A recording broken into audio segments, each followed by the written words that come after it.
Today, we're going over all of the drama surrounding the musician Clinton Kane, and how the singer-songwriter was exposed by his former ex-girlfriend in a 14-part TikTok series, explaining that he cheated on her multiple times, and lied to everyone about his family being dead, where he was from, and even more personal details. This all happened on top of DMs leaking showing Clinton flirting with a 15-year-old fan when he was 18. But I pulled together all of the recent drama and everything leading up to it. So by the end of the video, you can get caught up on all of the controversy involving Clinton Kane. If it's your first time here, hi, I'm Austin. I make videos staying caught up with the latest internet drama and news, so if that sounds like your thing, feel free to stick around. Today's story was sent to me by Kristen, Peachtree, Scorpio Knit, Sophia, and Amaya. If you ever come across a story you think I should cover, don't hesitate to DM me on Instagram, Twitter, or TikTok. Now, let's just get into it. But first, thank you so much for watching. For context, Clinton Kane is a 24-year-old singer-songwriter currently signed to Columbia Records. He's best known for his songs I Guess I'm in Love and Chicken Tendies. However, over the past year and a half, his reputation has started to take a nosedive after a series of unfortunate events,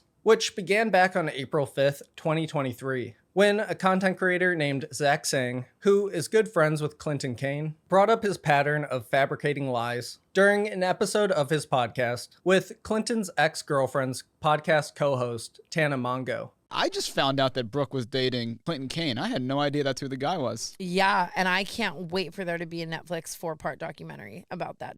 Well, I'm no comment. What do you mean no comment? Make all the comments, please. No, I mean, because I'm really close to the entire situation. Mm-hmm. I'm pretty sure I'm one of the reasons why Brooke ended up in that relationship with Clinton Kane to begin with. Yeah. Almost I mean, like- we almost all were 100 rooting Oh, yeah. for it. In the beginning, I was like, I love Clinton's music. I still do to this day. I think he's so talented. And we all were like, yeah, marry him. And then It was like, yeah, run. Get away. And it flipped very, very quickly. I will say I've been in Los Angeles for 7 years now, maybe longer, and I have never seen anything. And I cannot stress that enough when I say anything. I've seen it all. I have motherfucking seen it all, you guys. I have seen every person do the craziest, the most Hollywood, the most Illuminati, the shadiest. But that situation takes the cake What the hell happened? by far. And Brooke's not ready to talk about it, and it's her story for the most part. You know, I can say things I was a part of and I've seen, but that's her truth and her story. And obviously his too, but I don't think he would know truth if it hit him in the face. 100%. But I feel like I gotta educate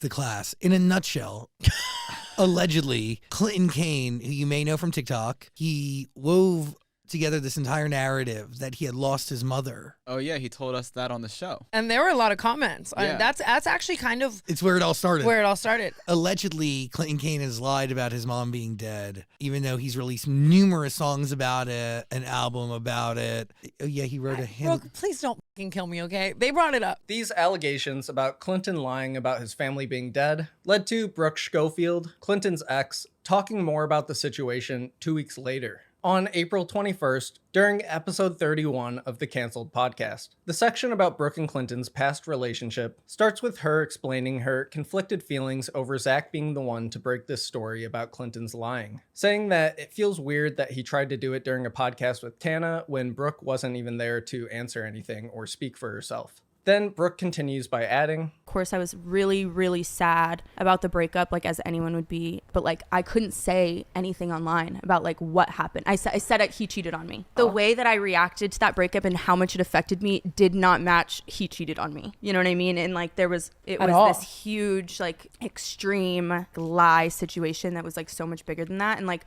I couldn't talk about it. So now I feel a little bit better that I can be like, okay, this is why it was so crazy. Yeah. And I think that all the Zach shit aside, we both kind of knew that at some point it was going to come out, and at some point you and I would have this conversation. Truthfully, online. I wanted almost, not that I never wanted it to come out. In my perfect world, I wanted no one to ever know about it. I don't know why I feel that responsibility to like protect him or like salvage his reputation, but I do. It happens when you love someone. But if somebody were to talk about it, I wanted it to be Zach. Because I was like, he was really close to the situation, and he's somebody who loved Clinton. So like that mattered to me because it was like that affected how I felt about the situation. Yeah. Like, it's easy as an outsider to be like, he's insane. That's crazy. Like, he's horrible. Yeah. But like somebody who knows him, it's like different. After this episode, 5 months go by. Then Brooke gets into more detail about Clinton's made-up lies during episode 50 of the Canceled podcast featuring Trisha Paytas. I was dating this guy. He was going through a lot. Okay, last year he lost his mom, dad, and brother. Oh, shit, okay, in yeah. 1 year. So he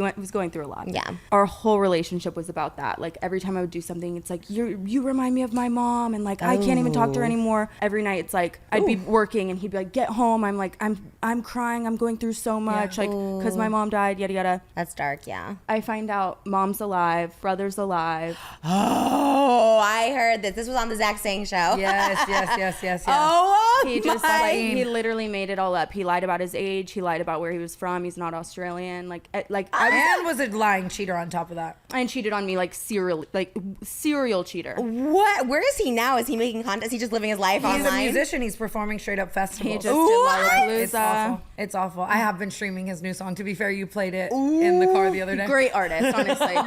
Well, the great ones usually are like dark like that. That's Yeah. but that's what's crazy. That's what's crazy. Like those things that are like that deserves to be like canceled. Like to me, that's like an ultimate cancellation. Like you can't lie about like dead parents. Well, like it's one thing to say it publicly, like whatever, if you need to get ahead, but like to using it as such a weapon in a relationship and like making me like it Almost was, believing it as well. and I It's, was like, sick serious. constantly because I'm like, I hate that he's going through this, and it's Yeah. like, no, he's not. oh my god, It was fucking horrible. What did you miss? Well, you obviously missed something about him for you to say he was a great boyfriend. Like No, well, I was deluded, and I was just like, I was protecting him. really out of my mind. I wasn't medicated. Well, he I was didn't also have, like a serious love bomber. Like even when he was crazier the next day, it'd be like, "Here's a gift. I ordered your favorite food. Let's go here. Let's do this." So, and I think it is really hard to shake that.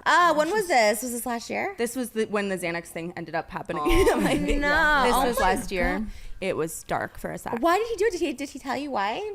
No, You never had some closure. Did he ever talk about it publicly? No, and he like when it finally came out, kind of that his parents were alive. He was like, "Well, I was talking about my adoptive mother figure. Like there's no going, adoptive just mother like figure." that. He said he was like 3 years older than he was. He said just like everything was Yeah. a lie. Like he had an Australian accent. This was followed up 2 months later in November 2023, when Brooke talked about it again on episode 28 of the Just Trish podcast. It was my last relationship, but we literally went on our first date and never separated. That's to me, I love it. I think that's everything. I did love it. Yeah. It was just a very intense relationship, like so quickly. And then when it ended, you just were like, "Who am I?" Oh, I was traumatized. Yeah, I could imagine. So when you were with him every day, he's like traveling.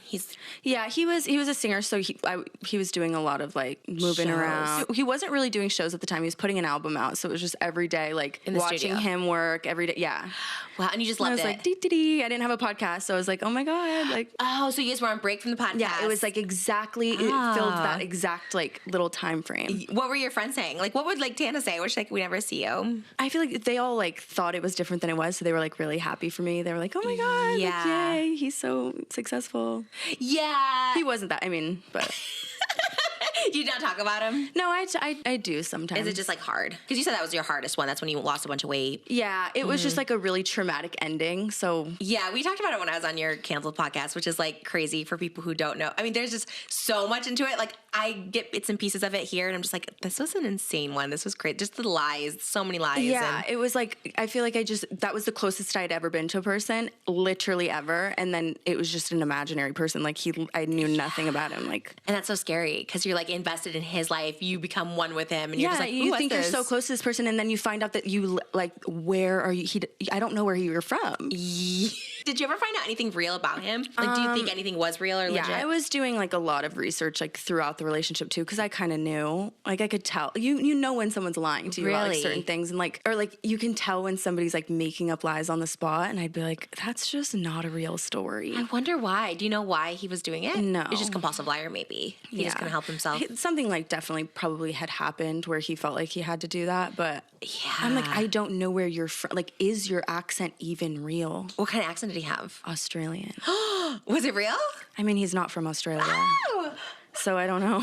that to me is like the weirdest thing. Well, I was living with this man, so imagine every morning he's like waking up and he's like, Did I? yeah, yes. And then I find out he's not even from Australia. I'm like, where'd that come from? Like, he had lived in Australia, but that's just not what happens. Wow. At this point, things got quiet for 5 months. Then, on March 18th, 2024, the real momentum behind all of this recent drama started to pick up when a TikTok user named Lady Aguilera 2.0 posted this video. Clinton Kane lied about his mother passing and his brother and other family members, and he faked and is still currently faking an Australian accent. Brooke Schofield came on my For You page the other day, and she was saying something like, I can't believe that like people still follow him and that like he hasn't been canceled yet after everything came out. And she's so right. He's literally in a relationship with another girl, telling the other girl that Brooke Schofield is insane and that she's lying about everything. But it has since come out that he did lie about his mother passing. His mother is well and alive. He made these songs like pulling on people's heartstrings, being like, this is about my mother's passing. Like, I think it was Chicken Tendy that he said, oh, it's about my mother passing, blah, blah, blah, with his fake Australian accent. Like, Brooke, you really need to resetisa this story. You need to break it down, part 1 through 500, and we need all the details and everything, because we need to hear your story. We've only heard like bits and pieces of it, and like you don't really want to talk about it, but I really do think you would resetisa this story. It's almost like everybody's completely ignoring the fact that he is faking this Australian accent. I went on his page, I had him blocked, I unblocked him to see he is still faking this Australian accent. Like, I don't understand. The caption reads, Brooke, we need a 57-part series now. And before Brooke could answer this call, another TikTok user stitched this video and exposed Clinton for flirting with her little sister in the DMs when she was a 15-year-old fan and he was 18. Oh yeah, I've been waiting for this one. So I was in LA with my little sister and mom, and my sister points out Clinton Kane. She was like obsessed with his music at the time, so she ran up to him and asked for a picture. He was so nice to us in person, like asked how old I was, like, oh, I'm 18. I was 18 at the time and she was 15. And so he was like, awesome, well, it's great to meet you guys. And then we, set apart. My little sister posted it on her Instagram story tagging him, and next thing you know, he responds to her DM. See, at first you can see her being like a fangirl, and then he says this. But then he asked where we live, and she said Georgia. And he said, come. She goes, to LA? Yes. So, and then he like triple DM'd her, thought you wanted me to fly you out. He said, I do. I want a live concert. Knowing she's 15, he goes, you're the one who said yes to formally flying like him out. And then she said yes again. She goes, perfect. Why didn't you flirt this hard when you saw me in real life? I was nervous. I was like, oh my God, Clinton. Well, now you can do whatever you can think of when you come see me in Vegas without being nervy. Haha. I'm nervy to reply. Haha, what did you want to say? Say it now. Tell me all of it. Be straight up, like forwardness. Don't put me on the spot. First off, this was my birthday gift. Showing it's Clinton Kane tickets. And then there's just more DMs. There's pictures and pictures and pictures. But those are some of the worst ones in my opinion, because we had just met him and she was 15. I know she was flirting back, but she was 15. When I saw that he was talking to her over DMs, and it wasn't just like flirting, it was like the things you could do to me in person. It was like, this is my 15-year-old sister. I'm not listening to your music. Like, no more chicken tendies. I've been waiting for him to get canceled, so I hope this reaches the right audience. Brooke actually saw this video and commented, oh, absolutely not. However, she didn't fully decide to go after Clinton until a few months later, on June 25th of this year, when Clinton Kane posted this TikTok, throwing obvious shade at Brooke. Hearts don't fit, even if we love so hard, we know there's no. This pushed Brooke to respond in her own video, stating that the rage bait is working. Please stream this song. All proceeds go to his mom. And shortly after, she followed up with a teaser that she was about to explain everything. Part 1. Who the f*** did I marry? And this kicked off a 14-part TikTok series, where Brooke goes on to reveal even more about Clinton Kane's manipulative behavior. Now, obviously, we broke up 2 years ago, and that was a very, very different time in my life. I was, first of all, unmedicated, okay? And that is a very, very important factor in this story, because I get so many comments that are like, Brooke, what on earth were you going through? And I agree. I really don't know. That was a different girl. I was bamboozled. The fact of the matter is I ended up in a relationship with this man because I was a fan. So randomly one day I get a DM from this artist. It's Clinton Kane. And I remember telling Tana, like, oh my God, like how funny, he just messaged me. And he starts just like asking me questions, whatever. And he asks if I want to go to dinner. And I'm like, I'm looking at his profile and I don't know if I want to go to dinner. Okay. But I'm replying anyway. And he asks, he's like, what about tomorrow? I'll fly you to Vegas. I go, what the f***? I didn't know he lived in Vegas. So I say no, and that's the end of that. In part 2 of the series, Brooke starts to explain that Clinton was persistent about getting a date with her over the next 2 months. So eventually she agreed to go to his concert in LA. And after the show, they had a great conversation, so her perception of him started to change. Then he invited her to the show the next night and she decided to go. And afterwards, they ended up together at the club and then went to a diner. In part 3, Brooke starts to explain how Clinton began lying to her. After the club, he and I went alone to a little diner in LA called Mel's Diner. It's 24 hours. You can go after the club, get fries, shakes, whatever. And he and I order literally every single thing on the menu, and we sit there for like 4 hours and just talk, okay? This is the point where he tells me about what had happened to him in the year prior, all right? This would have been, I guess, 2020, like during COVID, okay? He tells me his mom, his dad, and his brother all died in the same year, okay? Which is horrible, like obviously just unimaginable. So I'm like blown away. I knew that his mom had died because he had openly talked about how one of his songs was about her and stuff, but I had no idea about the rest of his family. So I was like, I feel like I completely changed my opinion about him, because I'm thinking he's just like this weirdo sliding into my DMs, and now he's very like human to me, because I'm like, oh my god, I cannot believe you could overcome something like that. Like, that's insane. Then he starts telling me how he got into music. He's telling me how he was homeless and he would backpack around Europe, literally sleep on benches and busk, like in parks, to make money, and he got discovered, whatever. And then obviously, I guess I'm in Love came out and he was really successful from that song. But I'm just looking at this guy like, I have never met anybody like you, because I could never be touring a year after like that kind of extreme tragedy. Then in part 4, Brooke continues listing the lies Clinton told her and talks about how they got closer. So we had this whole night at this diner. We talked forever, and I got to know a lot about him, okay? He told me all about how he had grown up in Australia, in Perth, Australia. He talked about how he grew up like super wealthy in like an 8-bedroom house on the beach in Australia. His mom was a pastor. He said she was a pastor at Hillsong United, which is like one of the biggest churches, I guess, in Australia. He studied medicine, which I loved because I was like technically pre-med when I was in college also. I didn't graduate, but it doesn't matter. So I was like, oh my God, we have that in common. Like, this is like a really well-rounded, like amazing guy. And like I said, he doesn't live in LA. So the next night he calls me and he's like, listen, I have a date planned for us. Okay, we go on this date. It's like a beautiful restaurant, whatever. We have the best time. We talk forever. We go to the beach. I go home. And the next day he calls me and he says, I am so sorry and I'm so afraid to tell you, but I just got on set for my music video and I tested positive for COVID. Obviously, I had just like had this whole extravagant date with him the night before. I would 100% have COVID. We were like making out on the beach the whole night, which is like traumatizing but true. And he's like, there's nothing I can do. I'm so sorry, but like obviously we both have it. So I'm quarantining at the one hotel if you want to come and stay with me. So I was like, guess I gotta go. I don't know. Again, unmedicated. I show up to the hotel, okay? And I move in with the man. The story goes on in part 5, where Brooke explains that she started falling for him while they were quarantining together in a hotel and Airbnb. However, looking back, she notes there were a few red flags. And this man is not allowing me to go home, okay? This was the first major red flag. Like, if I had a morning where I was like, okay, like, I want to go home and, like, get new clothes and shower and, like, just be a human and be alone for a second, he would immediately, like, shut down, like, why don't you want to be with me? Why would you want to go home? Can I come with you? Like, just very strange. And I did not like that. A normal person would have seen this as like a big major no in a relationship, okay? But I am not a normal person. So I was like, he wants to be with me all the time. He is obsessed with me, of course. Unfortunately, I believed it was a good thing at the time. And I had a bunch of people in my ear. I had like mutual friends. Like Zach Sang was a really important one too.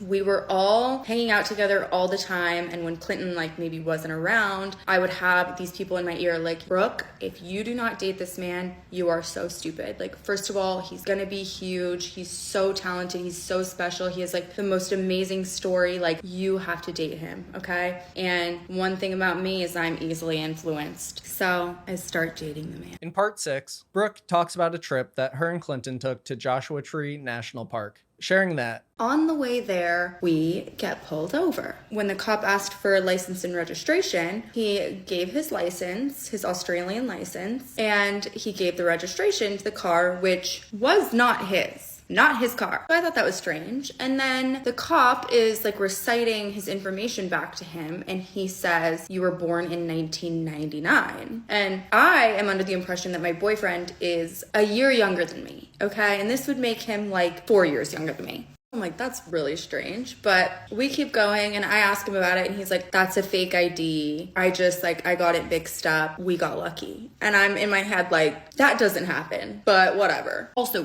who has a fake ID to appear younger? Later in the video, she explains what led to their first big fight. This is a very important turning point because our entire relationship was blowout fights, okay? But what's important about them is that they were literally out of thin air. So this one was because I am looking at my phone. We are on a couples retreat where we have spent every single second together for the past 48 hours. Why would I not be allowed to look at my phone? This is when he proceeded to tell me it's a major trigger of his for someone to not pay 100% attention to him at dinner time because that's what his mom used to do to him, all right? And his mom was very neglectful. He had a horrible relationship with her, and it was really traumatic. And so anything that reminds him of his mother is a no. And he went insane. I tell you, I have never seen a man like pout and throw like a literal tantrum this way. I was like, how do I undo? I cannot be in a relationship with this man. Following the fight situation, Brooke goes on in part 7 to say, this is when I first found out like how he behaves in an argument, which was like a child. Literally, you could not talk any sense into him. It was so irrational, and it was just like you just had to apologize even though he was so unbelievably wrong every single time. Oh my God, it was infuriating. And the overwhelming common theme of all of our arguments was that I was worsening his trauma, and he can't believe that I'm so insensitive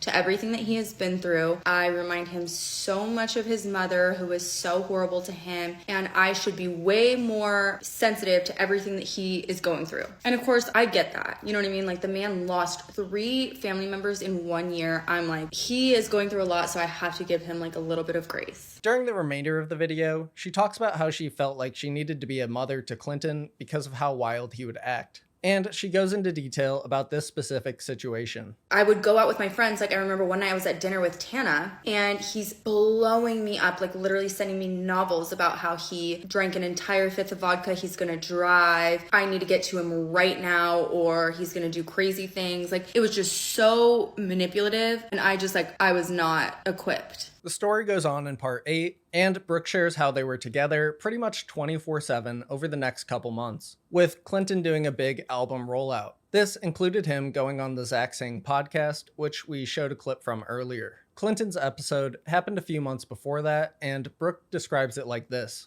Zach is also one of his best friends. So Zach like knows his story very well, and he does the interview accordingly, okay? He's asking like all the questions about his mom, about the funerals, about his brother, about his dad, everything. And he's answering, and he's talking about how he had to attend the funerals during COVID, and he had to do it via Zoom because of like everything that was going on. And he is really just going in his Australian accent. And the interview comes out. I was staying with him at an Airbnb at the time, and I posted a TikTok with him in it. And in my comments, I started getting girls going, uh-oh, not him. And I immediately was like, wait, what? And I have a girl tell me like, oh, by the way, he cheated on his ex-girlfriend with literally 15 girls. And before this, he had told me that his ex, who I Guess I'm in Love is about, by the way, one of the most beautiful songs ever. I mean, it's his biggest song. He told me that the girl that was about had cheated on him. Okay, so this was news to me. And I asked him about it. I'm like, did you cheat on her? And like, it was the most nonchalant thing in the world. He was like, well, yeah. I'm like, excuse me? Writing a song about being cheated on when you're the cheater, that's some insane work. He's like evil Taylor Swift. Brooke adds on to this cheating situation in part 9. What I realized when I really looked into it is I was one of the girls because, like I said, he has been messaging me constantly for the last year, like literally sliding up on every single story I post trying to fly me out. When he tried to fly me out to dinner that time, they were actively in a relationship. But he's a master manipulator. So he's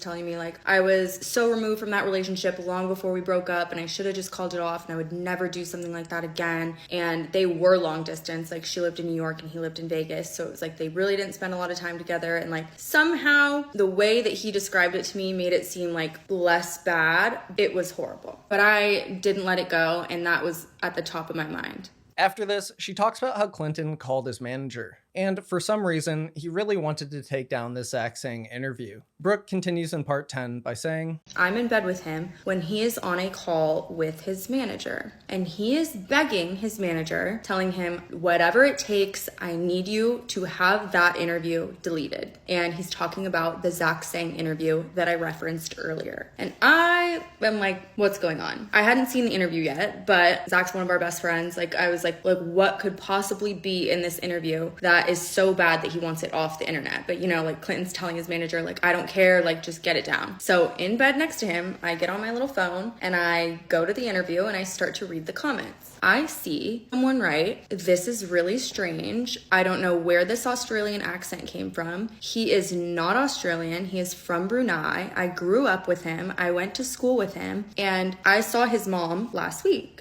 We have reason to believe that he is A, not from Australia, faking an Australian accent, and B, he faked the death of his family. She explains that she had to fake a fight to get home. And once she did, she decided to look up Clinton's mother. And discovered that. And I looked her up on Facebook. She has 2 accounts. And on neither of them has she posted since the date that she was supposed to have died. So in my head, I'm like, okay, it's possible she's dead. But it's also possible that she is not. But here's the thing. He had told me so many stories about his childhood and his life growing up and told me all about his mom and what she looked like. She was Norwegian and blonde. He would tell me about what his house looked like and how they had nannies and maids. And he was so wealthy and his mom would leave for months at a time because she had all these like crazy businesses in addition to her being a pastor. Like, I don't even know how in my right mind I did not see right through this. But now I'm looking at her Facebook profile and his life was nothing of the sort. Okay, I can see the house that he grew up in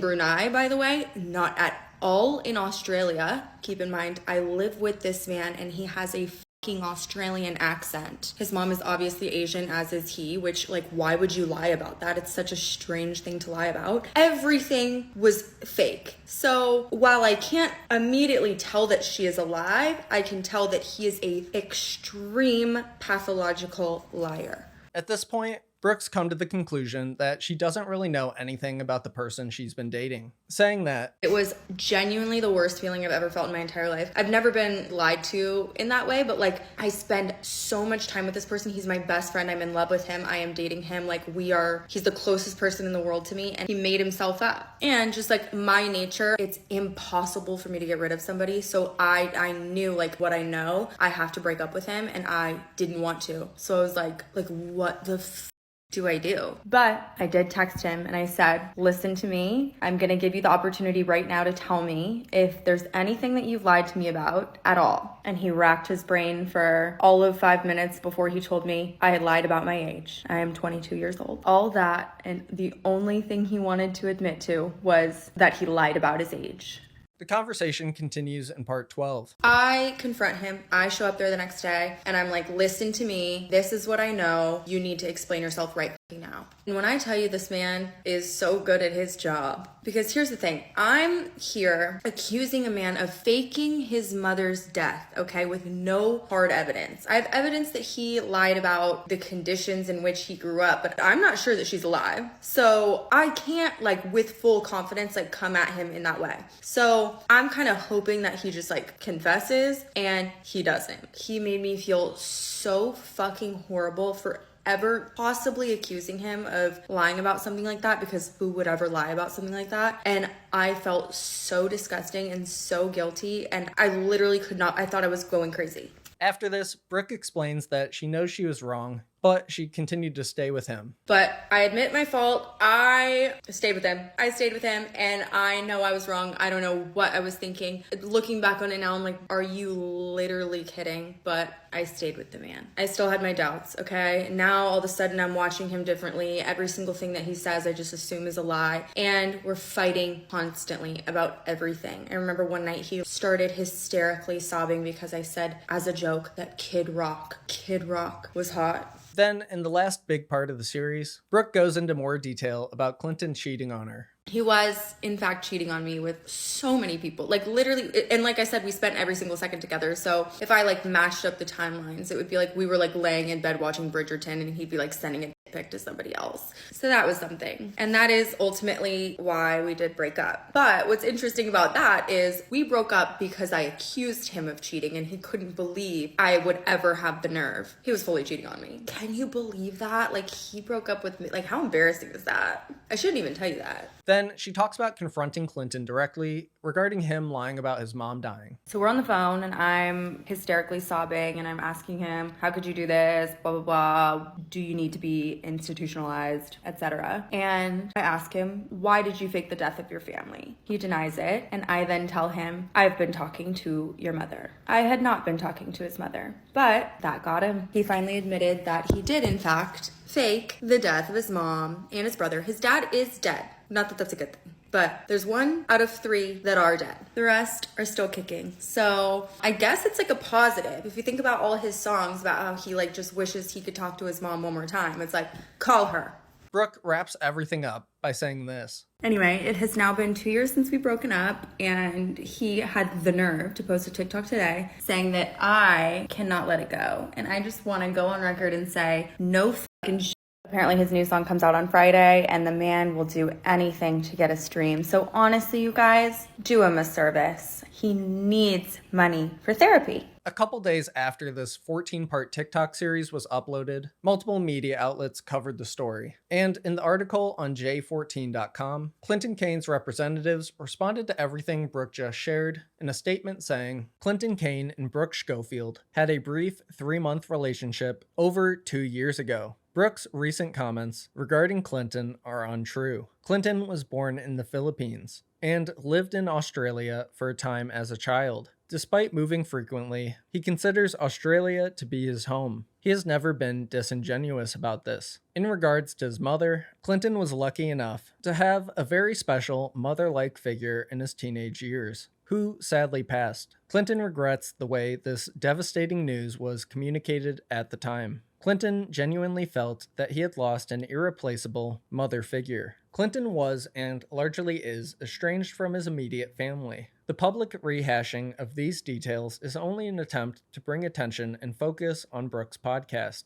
at the expense of tearing down another former boyfriend, a tactic she's become known for. In the years since this relationship took place, Clinton has moved forward and remains focused and committed to putting out new music, with the next release, I Don't Want to Live in a World Without You, coming out Friday. It's crazy they start the statement by saying that all of Brooke's recent comments are untrue, but then they only go on to try to refute the claims about him lying about his mom dying and him lying about being Australian. And they do so by admitting that he's not actually Australian, and admitting that he was talking about a mother-like figure that died when he was young. They don't mention him lying about his brother being dead, or any of the cheating or abusive behavior. He just victimizes himself and then promotes his new music. Possibly one of the worst PR statements I've ever seen. But with that, we're caught up on all of the recent drama surrounding the musician Clinton Kane, and how the singer-songwriter was exposed by his former ex-girlfriend in a 14-part TikTok series, revealing that he cheated on her multiple times and lied to everyone about his family being dead, where he was from, and even more personal details. And all of this happening on top of DMs leaking which show Clinton flirting with a 15-year-old fan when he was 18. But now that you know pretty much everything about this situation, I need to know, what do you think about everything?